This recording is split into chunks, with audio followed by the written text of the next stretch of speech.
Hen Hen. That's right. All right. Well, yeah, super excited to get a win here in 2026 against a incredibly disciplined, talented Creighton team. I know the record may not show it, but that team is as good as they come in what they do, and they're only going to get better. So proud of our group for getting it done here at home. Kennedy, you had on the stat sheet, very active day. With your defense, there was a lot of numbers in there too. How much does that lead to your offense when you play well defensively? I would just say I feel like our team thrives off defense. So me playing defense, I feel like that excites our team. So then that leads us to play Villanova basketball on the offensive end because now we just got a great stop. Now we want to capitalize off of it. So I feel like that allows us to go score, and it helped me. I was just comfortable shooting it. I was open. I was feeling it, so I shot it. But I ultimately think my teammates found me. I didn't get those shots by myself. So I just credit to my teammates because we all played defense. We all helped each other. We trusted each other. If I got beat, I trusted my teammates to help me, and I helped the person that helped them. And so ultimately, I feel like that fueled us to play Villanova basketball. How much too when you're active, does that give you a feeling of activity in the game that you're really in it? Yes, 100%. Getting stops and getting rebounds, getting steals, getting blocks just fuels me. Even if I'm not scoring the ball, even if I'm not shooting the ball, it makes me feel like I'm doing something for my teammates and helping them as in the best way that I know I can. If I'm missing shots, I know I can get a steal, I know I can rebound the ball, and I know I can play defense well, and that has nothing to do with my productivity on offense. Kennedy, can you kind of take us through your season progression where you had to stand on your head a little bit early when there are a lot of injuries? Lesser statistical performances over the past few games, but now heating up again? I would just say that my teammates have so much confidence in me along with my coaches, and they just keep telling me to keep shooting, whether I miss, whether I make it, it's just keep shooting and to not give up. They know how good I am, and their confidence in me helps me build my own personal confidence. So I can't thank them enough for sticking in my corner and being beside me. What all drew you to Villanova since you really haven't been here a lot like your teammates? When you made your decision to commit to Villanova? I would just say the entire staff, my teammates. I was able to talk to a couple of them on my visits and stuff, and the school as a whole, Villanova, the networking, there's life after basketball, and I like to pride myself on having the balance. But ultimately, just being around the coaches and being around my teammates, I'm happy. So it's that helps me play well, and so I'm glad I was able to find a place close to home that I can be happy and play well. Who else was chasing you at the finish? Primarily the Big East schools, but ultimately this was the best one. So. That's right. Denise, echoing off a little bit what Kennedy said, it seems the team, when the defense is playing well, the offense functions well too. So, is that kind of the identity you were hoping the team would form? Oh, absolutely. I mean, you always have a chance to be successful if you're committed to the defensive end.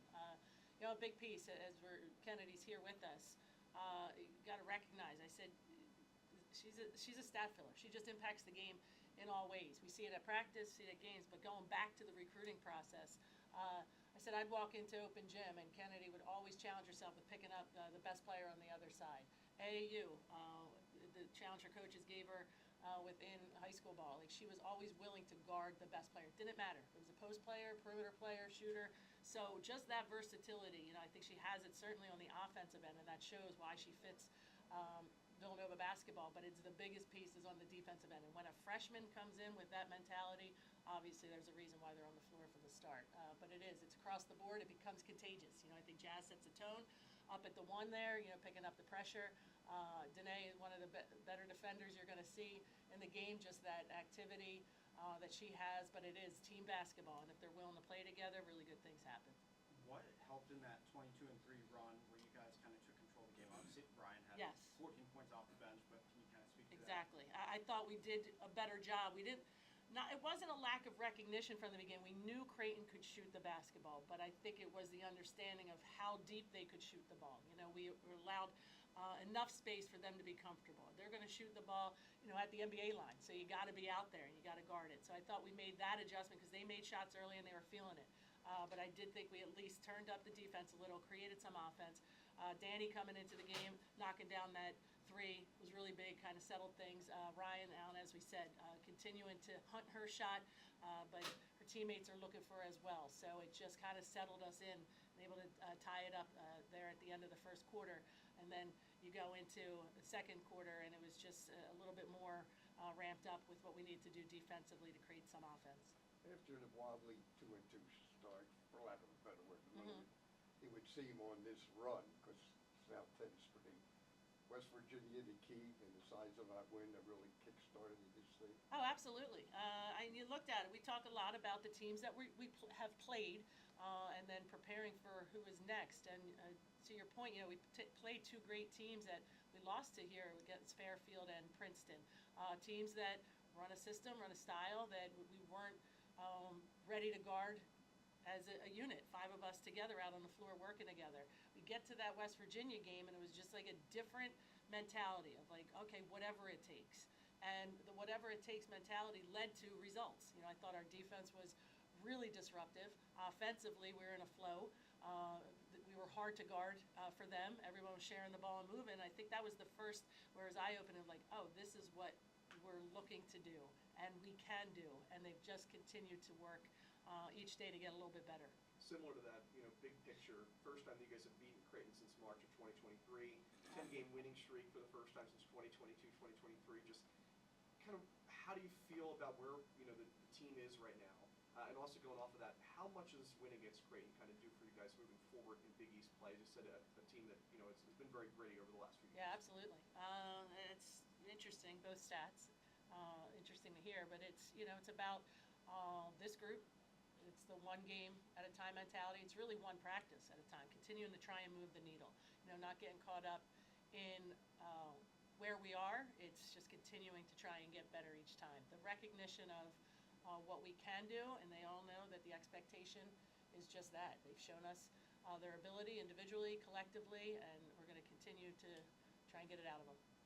You notice when you go on these runs, the runs are usually like a one-and-done kind of thing. How proud are you of the team being able to hold on and maintain the distance that they went for? Yeah, well, you need to. I mean, again, being familiar, our staff knows that Creighton, they've been in positions where they are down 19, came back, to get it. They're not going away. So we were able to sustain the run there. You said second quarter, but you look in that second half, and if we didn't have that cushion, it becomes that single possession game as opposed to having a little bit of breathing room, because we got to do a little bit better those last 3-4 minutes of the game to stay sharp, stay attentive to what needs to happen. Just the execution, knowing teams are going to pressure, they're going to be a little more physical, and how we are handling it. So definitely area to grow and learn, but super pleased with having that cushion to play with. How's that? I mean, sometimes the nature of the conference schedule, whatever, but this early and you look up, and other than the usual suspect, you're the only other unbeaten team in conference play with a blazing start. Okay, yeah, it's great. I mean, obviously you want to come out strong. I think we finished 25 off strong, and then here we are in 26. So we've played some of the top teams. As we know, we're going to see them again. We're not going to worry about that till that time happens. Next up, we got a real tough one out there in Wisconsin against Marquette. So get this group rested up for a short period of time, and then we'll be back at it. Thanks. Thank you. Thank you. Guys. Happy New Year. Congratulations. Happy New Year.